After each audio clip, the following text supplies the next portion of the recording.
নমস্কার বন্ধুরা, আমার ঘুম থেকে উঠে বাসি কাজগুলো সারা হয়ে গেছে। আমি এবারে রান্নার দিকে যাব। কচু কুমড়ো রান্না করব। প্রেসার কুকারে সিটি পড়তে পড়তে আমি ফলগুলো বুনিয়ে নিলাম।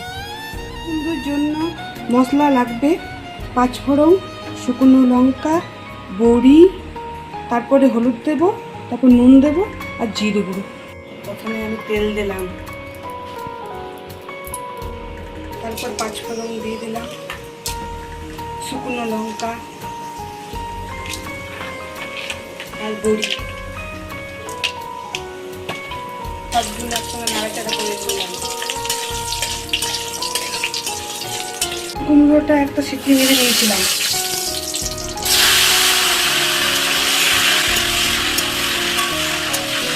আন্দাজ মতন হলুদ দিয়ে দিলাম, নুন দিয়ে দিলাম